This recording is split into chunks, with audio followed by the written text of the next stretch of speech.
Project Share's Good News Breakfast is scheduled for Friday, December 9th. That means now is the time to get ready to stuff the bus. Pam Sharp and Briley Deiter are here to tell us more. Pam, the holiday season can make things extremely difficult for families who are in need. Absolutely. We often hear of Christmas referred to as the most wonderful time of the year, but for a lot of the people who rely on Project Share for their basic needs, it's that extra stress to try to make the holidays magical for their children. So we rely on campaigns like the Good News Breakfast and Stuff the Bus to help us meet that need, which unfortunately is growing in our community as we continue to face tough economic times. The most wonderful time, but probably the most pressure-filled time for a lot of families who are struggling.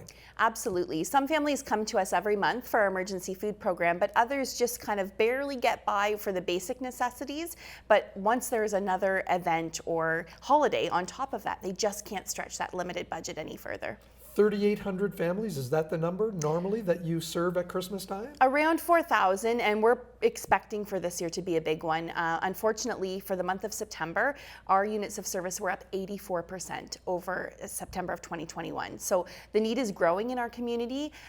We don't see an end to that anytime soon, unfortunately, so we're expecting this Christmas is going to be a really big one for Project Share. Pam, we used to think 1 in 5 people were in need of, food bank services and other kinds of services like that. That number has increased. Yes, we heard this week it's now 1 in 3 Canadian households are struggling to meet their basic needs, which is a crisis. I mean, we're experiencing a housing crisis, we're experiencing a food insecurity crisis, so we really need some system change to make a long-term solution to ending poverty and food insecurity. But in the meantime, we're here to make sure that nobody in our community is going to go hungry and no children are going to go without a gift under their tree this holiday season. Pam, let's turn to Briley now and talk about the event. December 9th is the Good News Breakfast, but there's a lot of work to be done leading up to it.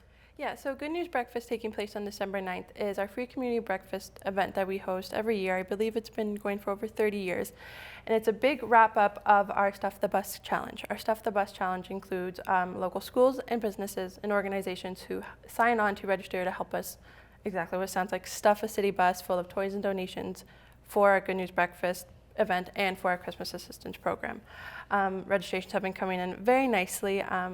Past participants have been more than willing to join us again, and also new participants have been more than excited to sign up because as they see the increase in need, and they are just so excited to help where they can. And I'm very much looking forward to it.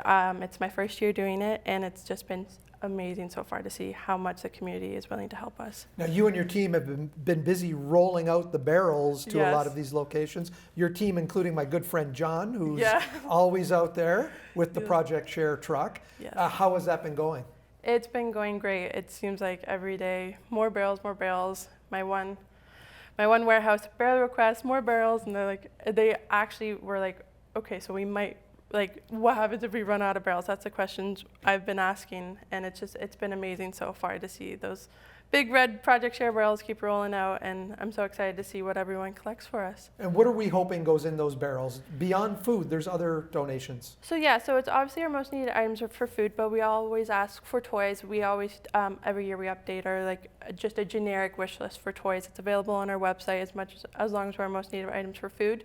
We do collect clothes and coats and stuff like that, but they do have to be in new condition because they will be given out as gifts for the families.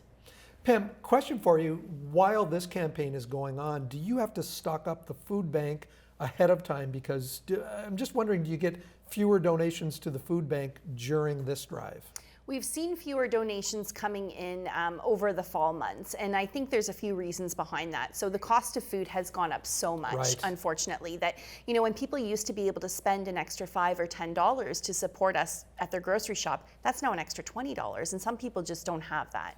So we have seen donations decline a little bit from our regular barrels that are in all the grocery stores all the time. But as Briley mentioned, this time of year is when that really picks up. So the emergency food program is ongoing. The need for that is year-round, and we do purchase food as well with the monetary donations that come in.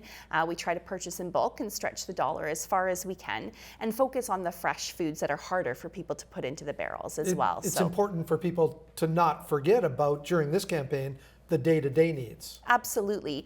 Christmas for us is several months of the year as we're, planning for stuffing the bus and making sure that we're able to meet the need in our community. But the need for our core services like our emergency food program and our homelessness prevention program, those are year-round needs that we're seeing, record-breaking numbers of clients coming through our doors. You network with other food banks, other organizations across Ontario, across Canada. So I'm sure you're all discussing the effects of the current inflation rate on the needs. Absolutely. So Food Banks Canada recently released their hunger count, which is an annual report of all member agencies to talk about what hunger looks like across the country. And the issues are very similar in all communities across Canada. What we're seeing is, very high numbers. Locally, we are members of Feed Ontario, which is our provincial association, as well as a newly formed group called Feed Niagara. Yes. So we Excellent. work very closely with the other Niagara food banks who are serving our community. We're all facing similar issues. So we're working very collaboratively and working with some donors collectively as well to stretch the community dollars as far as we possibly can.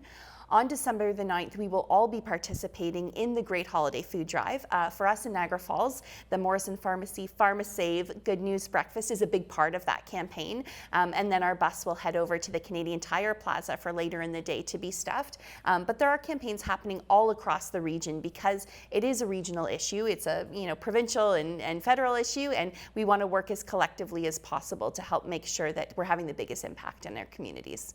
Briley, if someone wants to have a barrel at their organization, at their school, wherever, how do they get in touch with you for that?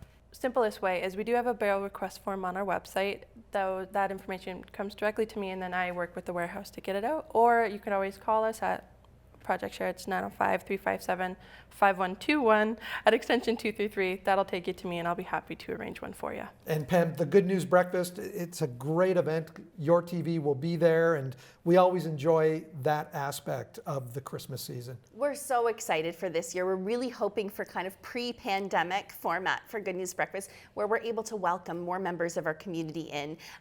We've pivoted the past couple years. I think we're all tired of using that word, but to still have the event in a different way and keep our community safe. But we're really excited and really hoping to have the community presence again and really celebrate the good news in our community, which is, that hopefully 4,000 people are going to be helped this holiday season. Pam, Briley, thank you for joining us today. Thanks for having us, Mike.